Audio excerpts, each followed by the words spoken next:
institusi pemeriksaan pajak berdasarkan pasal 1 angka 25 Undang-Undang Nomor 6 Tahun 1983 tentang Ketentuan Umum dan Tata Cara Perpajakan sebagaimana telah diubah dengan Undang-Undang Nomor 28 Tahun 2007.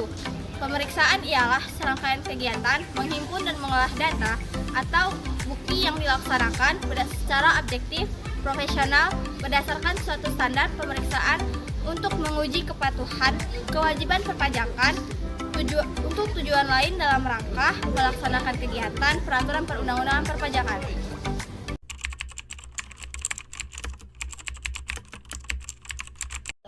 Pemeriksaan pajak. Pelaksanaan pemeriksaan pajak dilakukan untuk tujuan yang pertama, pemberian NPWP secara jabatan, penghapusan NPWP, pengukuhan atau pencabutan pengukuhan PKP, wajib pajak mengajukan keberatan, pengumpulan bahan guna penyusunan norma perhitungan penghasilan neto, pencocokan data dan atau alat keterangan. Lalu, penentuan WP berlokasi di daerah terpencil, penentuan satu atau lebih tempat terutang PPN, pemeriksaan dalam rangka penagihan pajak, penentuan saat mulai berproduksi sehubungan dengan fasilitas perpajakan, dan terakhir pemenuhan permintaan informasi dari negara mitra perjanjian penghindaran pajak berganda. Berdasarkan dengan ketentuan pasal 29 ayat 1, Undang-Undang KUP dinyatakan bahwa pemeriksaan memiliki tujuan yaitu menguji kepatuhan pemenuhan kewajiban perpajakan.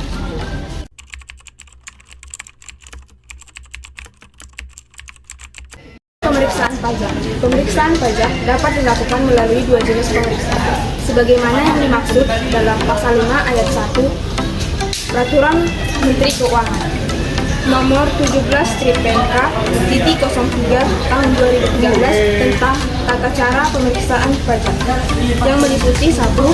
Pemeriksaan lapangan, yaitu pemeriksaan yang dilakukan di tempat tinggal atau tempat kedudukan wajib pajak, tempat kegiatan usaha atau pekerjaan bebas wajib pajak, dan tempat lain yang dianggap oleh pemeriksa pajak penting. Yang kedua, pemeriksaan kantor. Pemeriksaan kantor adalah pemeriksaan yang dilakukan di kantor Direktorat Jenderal Pajak.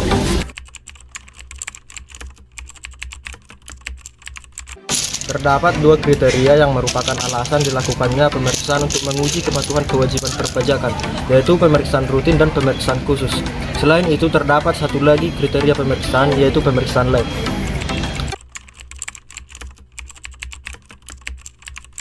Pemeriksaan rutin adalah pemeriksaan yang dilakukan sehubungan dengan pemenuhan hak dan atau pelaksanaan kewajiban perpajakan dan wajib pajak. Adapun pemeriksaan rutin meliputi A. Wajib pajak menyampaikan SPT tahunan PPh yang menyatakan lebih bayar restitusi atau SPT tahunan PPh lebih bayar restitusi. B. Wajib pajak menyampaikan SPT masa PPN yang menyatakan lebih bayar restitusi atau SPT masa PPN lebih bayar restitusi. C. Wajib pajak menyampaikan SPT tahunan PPh atau SPT masa PPN yang menyatakan lebih bayar dan tidak disertai dengan permohonan pengembalian kelebihan pembayaran pajak. D. Wajib pajak menyampaikan SPT masa PPN lebih bayar kompensasi. E. Wajib pajak yang telah diberikan pengembalian pendahuluan kelebihan pembayaran pajak sebagaimana dimaksud dalam pasal 17C dan pasal 17D Undang-Undang KUP. F. Wajib pajak menyampaikan SPT yang menyatakan rugi. G. Wajib pajak melakukan penggabungan, peleburan, pemekaran, likuidasi atau pembubaran usaha atau wajib pajak orang pribadi meninggalkan Indonesia untuk selama-lamanya. Dan H. Wajib pajak melakukan 1. Perubahan tahun buku, 2. Perubahan metode pembukuan dan atau penilaian kembali aktiva tetap.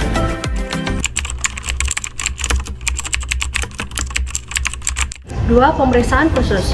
Pemeriksaan khusus adalah pemeriksaan yang dilakukan terhadap wajib pajak yang berdasarkan hasil analisis risiko secara manual atau secara komputerisasi yang menunjukkan adanya indikasi ketidakpatuhan pemenuhan kewajiban perpajakan. Adapun ketentuan terkait dengan pemeriksaan khusus adalah sebagai berikut. Yang pertama, pemeriksaan khusus merupakan pemeriksaan yang dilakukan terhadap wajib pajak berdasarkan analisis risiko. Yang kedua, terhadap wajib pajak yang tidak memenuhi kriteria pemeriksaan rutin dapat dilakukan pemeriksaan khusus. Yang ketiga, analisis resiko adalah kegiatan yang dilakukan untuk menilai tingkat ketidakpatuhan wajib pajak terhadap proses penerimaan pajak.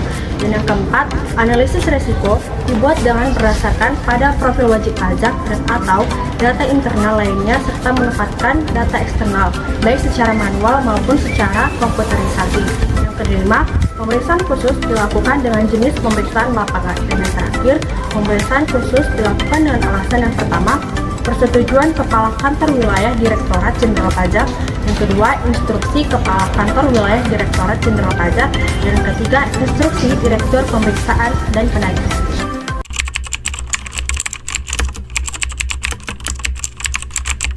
Pemeriksaan untuk tujuan lain. Ruang lingkup pemeriksaan untuk tujuan lain dalam rangka melaksanakan ketentuan peraturan perundang-undangan perpajakan dapat meliputi penentuan, pencocokan, atau pengumpulan materi yang berkaitan dengan tujuan sebagai berikut. Yang pertama A. Pemberian nomor pokok wajib pajak secara jabatan selain yang dilakukan berdasarkan verifikasi sebagaimana diatur dalam Peraturan Menteri Keuangan. Ruang lingkup pemeriksaan pajak. Ruang lingkup pemeriksaan merupakan cakupan objek pemeriksaan yang meliputi jenis pajak dan periode pencatatan atau pembukuan yang dilakukan oleh wajib pajak. Ruang lingkup pemeriksaan berdasarkan cakupan jenis pajak meliputi yang pertama, satu jenis pajak atau single tax, kedua, beberapa jenis pajak, ketiga, seluruh jenis pajak atau all taxes. Adapun ruang lingkup pemeriksaan berdasarkan cakupan periode pencatatan atau pembukuan yang dilakukan oleh wajib pajak meliputi yang pertama, satu masa pajak, kedua, beberapa masa pajak, ketiga, beberapa tahun pajak, keempat, tahun pajak baik dalam tahun lalu maupun tahun berjalan.